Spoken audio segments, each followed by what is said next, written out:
WWE, ESPN, a partnership that wrestling fans may or may not like, but I've got notes. I had to do that. I had to do that for my brother, the real Dwayne Allen. Shout out to him. Ladies and gentlemen, WWE and ESPN are having a marriage that they never had before. Now, y'all may remember, I used to work there. I've been very open about working at the 4-letter. Check out the NWO video. Here's the thing. In 2015, when I was there, right, there was a time where they covered WrestleMania 31. Shout out to my boy Marcus. He produced the first WrestleMania highlight that aired on ESPN when Seth Rollins had the heist of the century. And if you may remember that highlight, it was kind of because they didn't really understand what was happening. And this was a time where Brock Lesnar made his announcement that he was staying with WWE and he would go on and face Roman Reigns at that WrestleMania.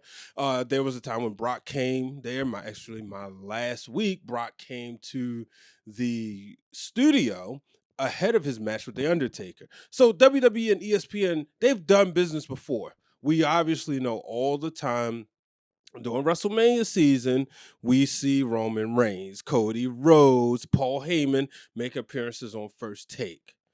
But now the partnership, the relationship is getting deeper. And it might cost fans a little bit more money. So, I got some notes for this one. Because this is what we got to talk about, right? We know that ESPN has the Super Bowl in 2027. Now, this deal with WWE starts off in 2026. Royal Rumble, WrestleMania, SummerSlam, Money in the Bank, Survivor Series, and all the other PLEs will be on ESPN's, I guess it's going to be Disney Plus. It's going to be on ESPN's platforms, right? And if you don't have cable subscription like I do, I got YouTube TV, right? If you don't have none of those, you got to pay $29.99. But if you do, you will automatically get this and you don't have to pay nothing extra. So for those out there worried, I get it. Now, this doesn't mean our prices won't go up later. You know what I'm saying? But I think what's good about it is, as wrestling fans, we always want wrestling to be considered credible. We always want to be in that conversation. When they talk about the greatest athletes and when they do their list, we want our Roman Reigns, we want our Ric Flairs, we want our Bret Harts, our Shawn Michaels, maybe Hulk Hogan's. We want them included in the list, right? They're going to include Tom Brady, Ken Griffey Jr., Michael Jordan. We want to say, okay, they got their GOATs, we got John Cena. We want them in the list. I think this helps add to that credibility. I'm looking forward to seeing how they will cover these PLEs. You know, before they would just give a couple, oh yeah, this happened, or if something big happened, then they might mention it, right? But now I'm looking forward to seeing the Monday Sports Centers after the PLEs. Y'all remember when a pay-per-view would happen on a Sunday and you didn't order it, right? You had to wait to go to school, or during the summertime, in my case, shout out to my homie Daryl, who had the black box. I called him most of the time, 9:30, 10 o'clock in the morning. Yo, who won between Stone Cold and The Undertaker last night at SummerSlam? And I would get the whole show, right? So that's what we had to do. I'm looking to see, will we get these highlights instantaneously on SportsCenter immediately after the show or right after the next morning? So I think that's going to be fun. Now, I understand why people are upset when you think about the streaming services. Because from my understanding, Peacock, they right now, I guess that's where the library is going to stay, but they're making a play. I don't know if people heard about this, but they're making a play really for SmackDown and NXT, right?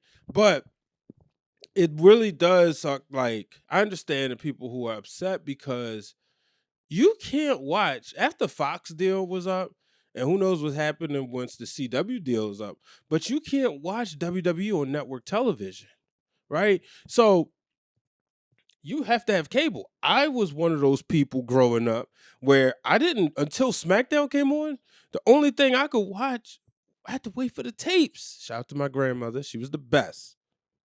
But now you got NXT, but I was excited when SmackDown was on Fox. So when it left, it was like, okay, so on USA, granted, yeah, I'm paying for cable or YouTube TV. It's a cable subscription. But you have to have Netflix, a minimum $7.99 a month. If you're not a cable subscriber, $29.99 a month. That's actually cheaper because my YouTube TV is like $82.99 a month. And I honestly only pay for it so I can watch sports and wrestling, and Beyond the Gates. But then there's Peacock, which because I use Xfinity Internet, I get for free. But if I wasn't, what's that? $9.99, $7.99, and I heard that's going up. So I understand. And you know what's crazy? At one point, y'all remember when we had the network? $9.99. And y'all would get so upset. Y'all would complain. Oh man, I didn't like the way somebody got booked. I'm canceling my network subscription. Bet you wish you had it now. I'm just saying. But overall, what I want to see from this partnership, what I really want to see is how they're going to do this crossover. We know that the NFL and ESPN will be, they're doing business together. NFL will own like 10% of ESPN.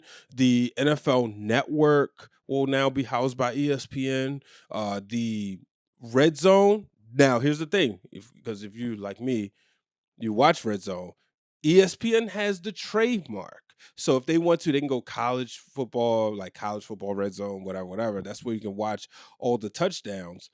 But that's still going to be on the NFL Network streaming apps. But for TV, it's going to be on the ESPN linear television channels.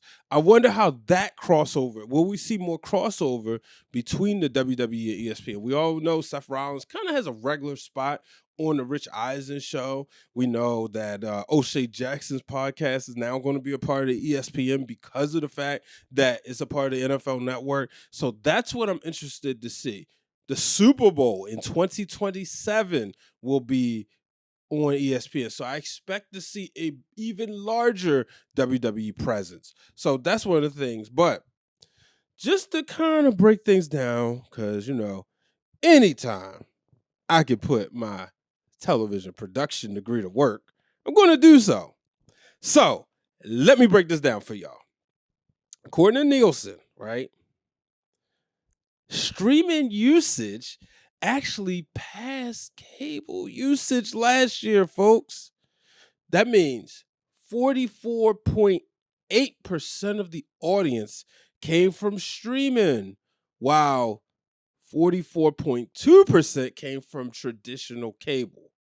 So more people are using YouTube television, Roku TV, Xfinity Stream, DirecTV Stream, as opposed to using actual cable boxes. So from the business, this is a great move. This is where the business is going. You go back to 2014 when the network came out.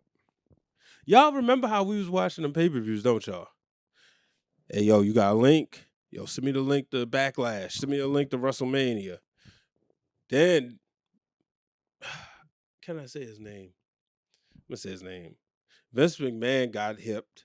Said, well, they're streaming our shit illegally anyway. And what did he do? $9.99 a month. Because now, y'all remember that WWE Network, that first video when they had the conference, that special announcement, right?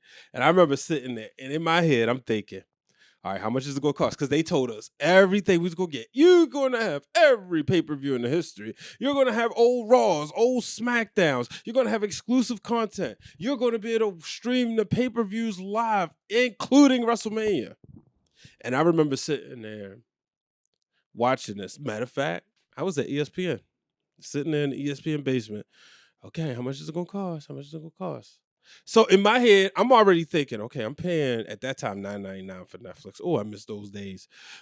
I said, if it's no more than $39.99 a month, I think that fits my budget. At that time, I was a production assistant, you know, living by myself, but paying for my apartment. I said, I think I could squeeze $39.99.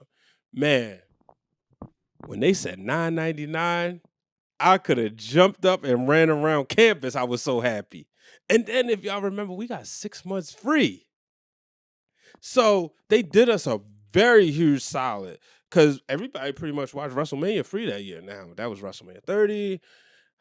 I went back home to watch it with my friends in a moment that apparently doesn't mean that much to Daniel Bryan, but that's another video for another time. But nonetheless, just a couple other notes, because one of the things is I'm interested to see how they going to mix this. Like, is there going to be any restrictions when they eventually mix that library with Disney Plus? Netflix, they got Raw, obviously, and we know that they can't necessarily go R-rated, but they can kind of say, shit.